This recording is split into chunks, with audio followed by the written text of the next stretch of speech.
ಯಾವ ಹುಡುಗ ನಿಮ್ಮನ್ನು ಜಾಸ್ತಿ ಪ್ರೀತಿ ಮಾಡುತ್ತಾನೋ ಅವನು ನಿಮ್ಮ ಮೇಲೆ ಅದಕ್ಕಿಂತ ಹೆಚ್ಚು ಕೋಪ ಮಾಡಿಕೊಳ್ಳುತ್ತಾನೆ. ಆದರೆ ತುಂಬ ಹೊತ್ತು ಆ ಕೋಪ ಇರುವುದಿಲ್ಲ.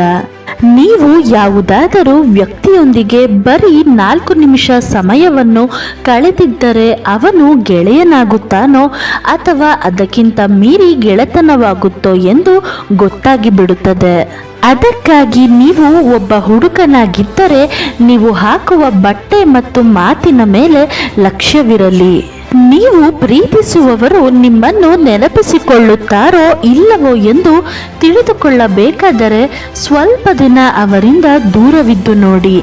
ಆಗ ಅವರ ಜೀವನದಲ್ಲಿ ನಿಮಗೆ ಎಷ್ಟು ಕಾಳಜಿ ಮಾಡುತ್ತಾರೆ ಮತ್ತು ಪ್ರೀತಿಸುತ್ತಾರೆ ಎಂದು ತಿಳಿಯುತ್ತದೆ. ಎಂತಹ ಪರಿಸ್ಥಿತಿ ಇದ್ದರೂ ನಿಮ್ಮನ್ನು ನೀವು ಪ್ರೀತಿಸಿ. ನೀವು ಈ ಭೂಮಿ ಮೇಲೆ ಬಂದಿದ್ದೀರಿ ಎಂದರೆ ಅದಕ್ಕೆ ಏನಾದರೂ ಉದ್ದೇಶವಿದೆ. ಏಕೆಂದರೆ ಮನುಷ್ಯ ಜನ್ಮವು ಅತ್ಯಂತ ಸುಂದರವಾದ ಜನ್ಮ. ನಕಾರಾತ್ಮಕ ಜನ ಮತ್ತು ನಕಾರಾತ್ಮಕ ಯೋಚನೆಗಳಿಂದ ಆದಷ್ಟು ದೂರವಿರಿ. ನಿಮ್ಮ ಸುತ್ತಮುತ್ತ ಇರುವ ನಕಾರಾತ್ಮಕ ವಸ್ತುಗಳನ್ನು ತೆಗೆದುಬಿಡಿ. ನಿಮ್ಮ ಮನಸ್ಸು ಮತ್ತು ಭಾವನೆಗಳ ಮೇಲೆ ನಿಮ್ಮ ಕಂಟ್ರೋಲ್ ಇರಲಿ. ಅವುಗಳು ಒಂದು ಇಂಧನದ ಹಾಗೆ ನಿಮ್ಮ ಜೀವನವೆಂಬ ಯಂತ್ರವು ವ್ಯವಸ್ಥಿತವಾಗಿ ನಡೆಯಲು ಸಹಕರಿಸುತ್ತದೆ. ನಿಮಗೆ ತುಂಬಾ ಒತ್ತಡ ಎನ್ನಿಸುತ್ತಿದ್ದರೆ ಹೊಸ ಹೊಸ ಜಾಗಗಳಿಗೆ ಭೇಟಿ ನೀಡಿ. ಇದರಿಂದ ಹೊಸದನ್ನು ಕಲಿಯಲು ಸಿಗುತ್ತದೆ. ನಿಮ್ಮ ಒತ್ತಡವು ಕಡಿಮೆಯಾಗುತ್ತದೆ. ಯಾವ ಜೋಡಿಗಳು ಗೆಳೆಯರ ರೀತಿ ಇರುತ್ತಾರೋ ಅವರ ವೈವಾಹಿಕ ಜೀವನವು ಆನಂದಮಯವಾಗಿರುತ್ತದೆ. ನೀವು ಪ್ರೀತಿಸುವ ವ್ಯಕ್ತಿ ನಿಮ್ಮನ್ನು ದ್ವೇಷಿಸುತ್ತಿದ್ದರೆ ಅವರಿಂದ ಆದಷ್ಟು ದೂರವಿರಿ. ಏಕೆಂದರೆ ಅವರು ನಿಮ್ಮ ಭಾವನೆಗಳಿಗೆ ನೋವುಂಟು ಮಾಡುತ್ತಿರುತ್ತಾರೆ. ಇದರಿಂದ ನೀವು ಮಾನಸಿಕ ಒತ್ತಡಕ್ಕೆ ಒಳಗಾಗುತ್ತೀರಿ. ಯಾವುದಾದರೂ ವಿಷಯ ನಿಮಗೆ ಓದಲು ಮತ್ತು ಮಾಡಲು ತುಂಬ ಸಂತೋಷವೆನ್ನಿಸಿದರೆ ಅದನ್ನು ಯಾವಾಗಲೂ ಅಭ್ಯಾಸ ಮಾಡುತ್ತಲೇ ಇರಿ. ಈ ಕೌಶಲ್ಯದಲ್ಲಿ ನಿಪುಣತೆ ಹೊಂದುತ್ತೀರಿ. ಈ ಜಗತ್ತಿನಲ್ಲಿ ಯಾರು ತಮ್ಮ ಇಷ್ಟವಾದ ವಿಷಯದ ಮೇಲೆ ನಿಪುಣರಾಗುತ್ತಾರೋ ಅವರೇ ಯಶಸ್ಸನ್ನು ಕಂಡಿರುತ್ತಾರೆ. ಸಂಬಂಧದಲ್ಲಿ ಮಾತಿನ ಕೊರತೆ ಇದ್ದರೆ ಎಲ್ಲವನ್ನೂ ಹಾಳು ಮಾಡಿಬಿಡುತ್ತದೆ. ಮುಂದಿನವರು ಏನು ಅಂದುಕೊಂಡಿರುತ್ತಾರೋ ಏನೋ ಎಂಬುದನ್ನು ನಾವೇ ತಪ್ಪಾಗಿ ಗ್ರಹಿಸಿಬಿಡುತ್ತೇವೆ. ಯಾವ ವ್ಯಕ್ತಿಯು ಒಳಗಿನಿಂದ ಒಂಟಿತನ ಅನುಭವಿಸುತ್ತಿರುತ್ತಾನೋ ಅವನು ಗೆಳೆಯರ ಜೊತೆ ಇದ್ದಾಗ ಮತ್ತು ಜನರ ನಡುವೆ ಇದ್ದಾಗ ತುಂಬಾ ನಗುತ್ತಿರುತ್ತಾನೆ.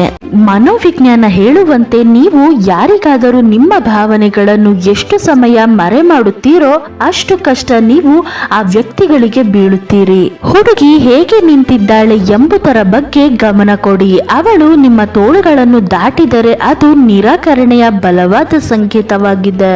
ಮನುಷ್ಯ ತಾನು ಪ್ರೀತಿಸುವವರೊಂದಿಗೆ ಮಾತನಾಡುವಾಗ ತನ್ನ ಸ್ವರವನ್ನು ಕಡಿಮೆ ಮಾಡುತ್ತಾನೆ. ಹುಡುಗರು ನಿಜವಾಗಿಯೂ ಹುಡುಗಿಯರನ್ನು ಮೆಚ್ಚುತ್ತಾರೆ. ಅವರು ತುಂಬಾ ಸುಂದರವಾಗಿಲ್ಲದಿದ್ದರೂ ಕೂಡ. ಅಧ್ಯಯನಗಳು ಹೇಳುವಂತೆ ಸರಾಸರಿ ಕ್ರಶ್ ಕೇವಲ 4 ತಿಂಗಳ ಕಾಲ ಮಾತ್ರ. ಮುಂದುವರಿಯುತ್ತಿದ್ದರೆ ನೀವು ಪ್ರೀತಿಸುತ್ತಿದ್ದೀರಿ ಎಂದರ್ಥ. ಯಾರಾದರೂ ನಿಮ್ಮನ್ನು ಪ್ರೀತಿಸುತ್ತಿದ್ದಾರೆಯೇ ಎಂದು ನೀವು ತಿಳಿದುಕೊಳ್ಳಲು ಬಯಸಿದರೆ ಅವನ ಅಥವಾ ಅವಳ ಕಣ್ಣುಗಳನ್ನು ನೋಡಿ.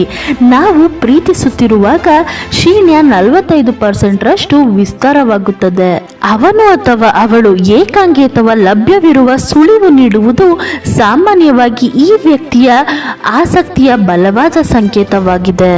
ನೀವು ಯಾರನ್ನಾದರೂ ಮೋಹಿಸಿದರೆ ಆ ವ್ಯಕ್ತಿಯು ನಿಮ್ಮ ಮೇಲೆ 80% ರಷ್ಟು ಸೆಳೆತಕ್ಕೆ ಒಳಗಾಗಲು ಅವಕಾಶವಿದೆ. ಕೆಲವೊಮ್ಮೆ ನಿಮ್ಮೊಂದಿಗೆ ಮಾತನಾಡದ ಜನರು ನಿಜವಾಗಿಯೂ ನಿಮ್ಮನ್ನು ಬಯಸುತ್ತಾರೆ. ಒಬ್ಬ ವ್ಯಕ್ತಿಯು ಒಂದು ಕೋಣೆಯಲ್ಲಿ ತುಂಬಿದ ಜನರಿರುವಾಗ ಅವನು ಹೆಚ್ಚು ಆಕರ್ಷಿತನಾದ ವ್ಯಕ್ತಿಯ ಕಡೆಗೆ ತನ್ನ ಹೊಕ್ಕಳನ್ನು ತೋರಿಸುತ್ತಾನೆ. ಪುರುಷರು ತಮ್ಮನ್ನು ತಾವು ಉತ್ತಮರಾಗಿ ಕಾಣಿಸುವಂತೆ ಸುಳ್ಳು ಹೇಳುತ್ತಾರೆ. ಆದರೆ ಮಹಿಳೆಯರು ಸಾಮಾನ್ಯವಾಗಿ ಜನರ ಭಾವನೆಗಳು ನೋಯಿಸುವುದನ್ನು ತಪ್ಪಿಸಲು ಸುಳ್ಳು ಹೇಳುತ್ತಾರೆ. ಪುರುಷನು ನೀಲಿ ಬಣ್ಣವನ್ನು ಧರಿಸಿದರೆ ಮಹಿಳೆಯನ್ನು ಆಕರ್ಷಿಸಲು ಹೆಚ್ಚಿನ ಅವಕಾಶಗಳಿವೆ. ಯಾರಾದರೂ ನಿಮ್ಮನ್ನು ಇಷ್ಟಪಟ್ಟರೆ ಅವರು ನಿಮ್ಮ ಬಗ್ಗೆ ಕಲಿಯಲು ಒಲವು ತೋರುತ್ತಾರೆ ಮತ್ತು ಅವರು ಮಾಡದಿದ್ದರೆ ನಿಮ್ಮಿಂದ ದೂರ ಇರಲು ಬಯಸುತ್ತಾರೆ. ಯಾವ ಸಂಬಂಧಗಳು ತಮಗಿಷ್ಟ ಬಂದಂತೆ ಬೆಸೆಯುವುದಿಲ್ಲ, ಏಕೆಂದರೆ ನಿಮಗೆ ಯಾವಾಗ ಹೇಗೆ ಯಾರು ಭೇಟಿಯಾಗಬೇಕೆಂದು ಆ ಭಗವಂತ ಯೋಚಿಸಿರುತ್ತಾನೆ. ಮಾನ ಮತ್ತು ಸನ್ಮಾನದ ವಿಷಯದಲ್ಲಿ ಒಂಟಿಯಾಗಿರಬೇಕು ಎಂದರೆ ಇದ್ದು ಬಿಡಿ, ಆದರೆ ಯಾರ ಮುಂದೆಯೂ ನಿಮ್ಮನ್ನು ನೀವು ಒಡೆದು ಹೋಗಲು ಬಿಡಬೇಡಿ. ನಿಮಗೆ ನೀವು ಸನ್ಮಾನ ಕೊಟ್ಟರೆ ಮಾತ್ರ ಬೇರೆಯವರು ನಿಮಗೆ ಮಾನ ಕೊಡಲು ಸಾಧ್ಯ. ಯಾರು ನಿಜವಾದ ಪ್ರೀತಿಯಲ್ಲಿ ಬಿದ್ದಿರುತ್ತಾರೋ ಅವರು ಸಣ್ಣ ಪುಟ್ಟ ವಿಷಯಗಳಿಗೂ ಹೊಟ್ಟೆ ಕಿಚ್ಚು ಪಡುತ್ತಾರೆ ಎಂದು ಒಂದು ರಿಸರ್ಚ್ನ ಪ್ರಕಾರ ಸಾಬೀತಾಗಿದೆ.